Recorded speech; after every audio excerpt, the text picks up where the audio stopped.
भाई बॉडी बनानी है।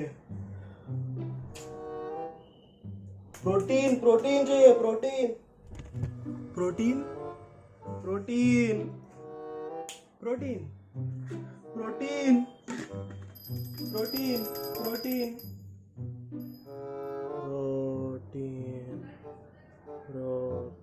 Protein mummy protein protein protein protein protein protein protein protein. अरे पहले जान तो लो आखिर प्रोटीन है क्या। हेलो दुनिया वालों का सका केम छो ना हुआ you welcome to my channel अक्षयवाल गुड एंड आई होप आप सब फिट होंगे, हेल्दी होंगे और सेफ होंगे। तो दोस्तों जैसा कि आपको पता है कि मैंने एक नई सीरीज स्टार्ट की है जो कि है बेसिक्स ऑफ न्यूट्रिशन। तो उसके एपिसोड नंबर 1 में मैंने आपको बताया मैक्रोन्यूट्रिएंट्स और माइक्रोन्यूट्रिएंट्स के बारे में। तो आज के इस एपिसोड नंबर 2 में हम प्रोग्रेस करने वाले हैं उसी मैक्रोन्यूट्रिएंट कंपोनेंट से और ऐसे हॉटशॉट टॉपिक से जो कि काफ़ी चर्चा में है और जिसके पीछे हम सब भागते हैं, तो वो है प्रोटीन। तो दोस्तों आज इस वीडियो में मैं आपको कुछ ऐसी चीज़ें बताऊंगा प्रोटीन के बारे में जो शायद आपको पता होगी और आपको ऐसा कुछ सीखने मिलने वाला है जो कि आपको आपके फिटनेस लाइफस्टाइल में भी ज़रूर हेल्प करेगा। तो इस पूरी साइंटिफिक जानकारी को जानने के लिए प्लीज़ इस वीडियो को एंड तक देखते रहिए। It's hard to breathe, but that's alright. Hush.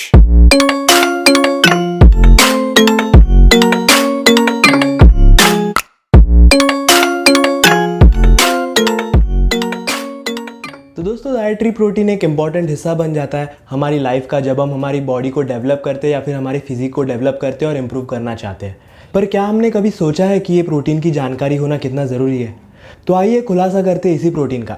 तो प्रोटीन एक ऐसा ऑर्गेनिक मॉलिक्यूल है जो अमाइनो एसिड से बनता है और इन्हीं अमाइनो एसिड्स को हम हमारी लाइफ के बिल्डिंग ब्लॉक भी कह सकते हैं। तो जब इन अमाइनो एसिड्स का केमिकल बॉन्डिंग होता है तब ये एक 3D स्ट्रक्चर फॉर्म करते हैं और इसकी एक लंबी चेन फॉर्म करते हैं जिसे हम प्रोटीन कहते हैं। तो जैसा कि आप डायग्राम में देख सकते हैं प्राइमरी प्रोटीन स्ट्रक्चर को, जिसमें इन्हीं अमाइनो एसिड्स को लिंकअप होकर एक लंबी चेन फॉर्म होती है।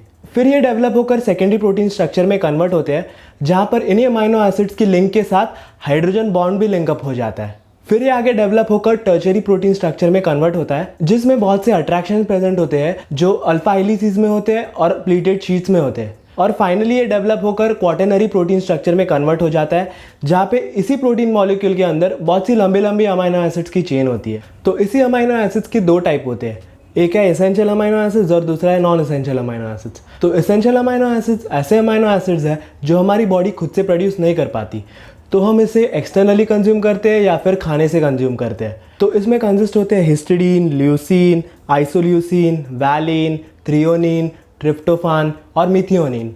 और दूसरे हैं नॉन एसेंशियल अमाइनो एसिड्स जो कि हमारी बॉडी इंटरनली खुद से हमारी सिस्टम में प्रोड्यूस कर सकती है, जिसमें कंसिस्ट होते हैं asparagine, aspartic acid, glutamic acid, proline, serine और एलेनिन। अमाइनो एसिड्स की और एक कैटेगरी है जो काफ़ी मार्जिनल है जिसे हम कंडीशनली एसेंशियल अमाइनो एसिड्स भी कहते हैं। तो ये अमाइनो एसिड्स हमारी बॉडी उतने लेवल पे प्रोड्यूस नहीं कर पाती हमारे स्ट्रेस हार्मोन की वजह से, तो जिसमें कंसिस्ट होते हैं आर्जिनिन, सिस्टीन, ग्लूटामिन और टायरोसिन। तो दोस्तों हमने बहुत से फिटनेस प्रोफेशनल से सुना होगा कि हमें हमारी बॉडी के लिए इनफ प्रोटीन कंज्यूम करना चाहिए, पर क्या कभी सोचा है कि ऐसा क्यों? तो दोस्तों हमारी बॉडी को प्रोटीन और अमाइनो एसिड्स की बहुत ज़्यादा मात्रा में ज़रूरत होती है इंपॉर्टेंट मॉलिक्यूल्स को प्रोड्यूस करने के लिए, जो कि है एंजाइम्स, हार्मोन्स, न्यूरोट्रांसमीटर और एंटीबॉडीज़। पर अगर हम इनफ प्रोटीन नहीं खाएंगे तो हम ये मॉलिक्यूल्स प्रोड्यूस नहीं कर सकेंगे। प्रोटीन इंडिविजुअली हमारी बॉडी के वर्नआउट सेल्स को रिपेयर करता है और उसे रिकवर करके ग्रो करने में भी हेल्प करता है। इनफ प्रोटीन खाने से हमारी बॉडी में ग्लूकागॉन नाम का हार्मोन होता है जिसकी लेवल राइज होती है। ये ग्लूकागॉन हमारी बॉडी में फैट के लेवल को कंट्रोल में रखने में हेल्प करता है। और ये कब होगा? जब हमारी बॉडी का शुगर लेवल कम होगा। और हमारी बॉडी का शुगर लेवल कब कम होगा? जब हम इनफ प्रोटीन कंज्यूम करेंगे। तो अब एक इम्पॉर्टेंट सवाल खड़ा होता है कि भाई मैं कितना प्रोटीन खाऊं या फिर मेरी बॉडी को कितने प्रोटीन की ज़रूरत है। तो दोस्तों आपके प्रोटीन्स की नीड आपके एक्टिविटी लेवल पे डिपेंड करती है। अब फॉर एग्जांपल एक नॉर्मल एक्टिविटी लेवल वाला बंदा होगा तो उसको approximately around 0.8 grams of protein अपने पर केजी बॉडी वेट के हिसाब से कंज्यूम करना होता है डेली। तो मान लीजिए मैं 68 केजीज़ का हूँ तो मिनिमम मुझे around 57 grams of protein daily consume करना पड़ेगा। और फिर आ जाते हैं रेगुलर जिम जाने वाले या फिर हाई एक्टिविटी लेवल वाले लोग जिनको रिकमेंडेड होता है approximately around 1.5 grams to 2 grams of protein पर केजी बॉडी वेट। तो फॉर एग्जांपल अगर मैं 68 केजी का हूँ तो मुझे approximately around 100 to 135 grams of protein daily consume करना पड़ेगा। पर अगर मैं सोचूं कि मैं एक ही मील में फॉर एग्जांपल 1 किलो चिकन खा के मेरे पूरे दिन की प्रोटीन रिक्वायरमेंट कंप्लीट करूँगा और फिर और एक्स्ट्रा प्रोटीन भी खाऊँगा, तो ऐसा नहीं होता। हमारी प्रॉपर बॉडी फंक्शनिंग के लिए अच्छे मेटाबॉलिज्म के लिए, एथलेटिक परफॉर्मेंस के लिए हमें थोड़ा थोड़ा प्रोटीन कंज्यूम करना और उसकी लेवल कंप्लीट करना बहुत ज़रूरी है, क्योंकि हमारी बॉडी एक साथ इतना सारा प्रोटीन स्टोर नहीं कर पाती और फिर अगर प्रोटीन का लेवल एक्सेस हो जाए तो ऑब्वियसली वो वेस्ट हो जाता है। तो अगर हम थोड़ा थोड़ा मील्स में हमारी प्रोटीन की नीड्स को कंज्यूम करें और हमारी प्रोटीन्स की लेवल को मीट करें तो हमारा एथलेटिक परफॉर्मेंस भी इंप्रूव होगा, हमारी वेल बीइंग भी रहेगी और हमारा मेटाबॉलिज्म भी इंप्रूव होगा। तो तभी आपने देखा होगा कि बॉडी बिल्डर्स यूजुअली उनकी ग्रोथ के लिए मिनिमम 2 ग्राम ऑफ प्रोटीन पर केजी बॉडी वेट के हिसाब से कंज्यूम करते हैं। और दोस्तों जितना इंपॉर्टेंट ये है कि हम कितना प्रोटीन खा रहे हैं, उसके साथ में ये भी इंपॉर्टेंट है कि हम प्रोटीन कब खा रहे हैं। तो यूजुअली जब हम वेट ट्रेनिंग करते हैं या फिर रेजिस्टेंस ट्रेनिंग करते हैं तो उसके बाद में हमारी बॉडी कैटाबॉलिक स्टेट में हो जाती है, जहाँ पर हमारी बॉडी के रेट ऑफ ब्रेकडाउन का लेवल बढ़ जाता है और हमारी बॉडी का रेट ऑफ बिल्डिंग कम हो जाता है। पर इसके साथ में हमारे प्रोटीन सिंथेसिस का भी रेट इंक्रीज हो जाता है, जिसे हम एनाबॉलिक विंडो कहते हैं। तो ये एनाबॉलिक विंडो यूजुअली 48 आवर्स तक मेंटेन रहता है। तो अगर हम हमारे पोस्ट वर्कआउट में प्रोटीन कंज्यूम करते हैं तो हमारी बॉडी कैटाबॉलिक स्टेट से एनाबॉलिक स्टेट में कन्वर्ट हो जाती है। तो ये एनाबॉलिक स्टेट में हमारी बॉडी अच्छे से रिपेयर करती है, अच्छे से ग्रो करती है और एक पॉजिटिव इफेक्ट पड़ता है हमारी फिजिक पे। और दोस्तों अगर जब बात प्रोटीन की हो ही रही है तो एक ऐसी गंदी सी मिथ कुछ लोगों ने फैला के रखी है कि भाई अगर हम ज़्यादा प्रोटीन खाएंगे तो हमारी किडनी फेल हो जाएगी, किडनी को ये हो जाएगा वो हो जाएगा। अरे प्लीज़ तुम्हारी किडनी को पास और फेल मत करो, ऐसा कुछ नहीं होने वाला।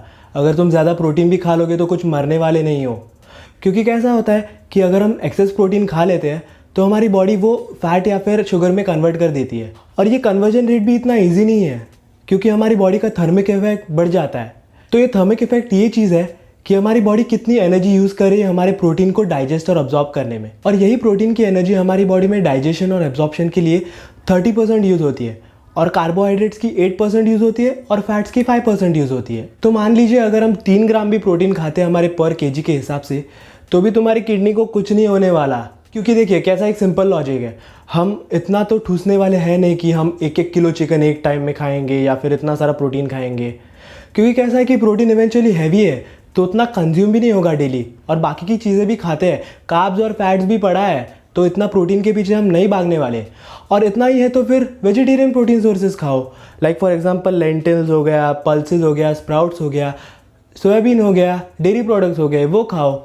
और फिर नॉनवेज सोर्सेज तो बहुत है, मतलब चिकन मटन जितना खाओ उतना है। तो दोस्तों बस सम अप करके इतना ही कहूँगा कि रेगुलरली प्रोटीन कंज्यूम कीजिए, थोड़ा थोड़ा प्रोटीन कंज्यूम कीजिए, प्रोटीन को इम्पोर्टेंस दीजिए।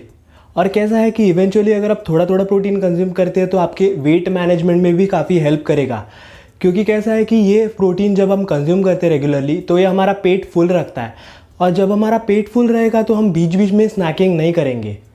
तो ये आपके वेल बीइंग के लिए भी हेल्प करेगा और अगर आपके गोल्स होंगे फिटनेस के उसके लिए भी बहुत ज़्यादा हेल्प करेगा। तो दोस्तों आज का प्रोटीन प्रवचन यही समाप्त होता है। तो बस प्रोटीन खाओ और बॉडी बनाओ। तो अगर आपको कोई प्रोटीन रिलेटेड क्वेरीज होगी तो प्लीज़ कमेंट सेक्शन में ज़रूर बताइए। कोई भी फिटनेस रिलेटेड क्वेरीज होगी तो प्लीज़ मुझे इंस्टाग्राम पर ज़रूर डीएम कीजिए और मुझे इंस्टाग्राम पर फॉलो कीजिए। तो अगर आपको ये वीडियो पसंद आई हो तो प्लीज़ ज़रूर लाइक और शेयर कीजिए, और ऐसे ही इंटरेस्टिंग कंटेंट्स के लिए और आगे के एपिसोड्स के लिए प्लीज़ मेरे चैनल को सब्सक्राइब कीजिए। फिट रहिए, हेल्दी रहिए। Thank you.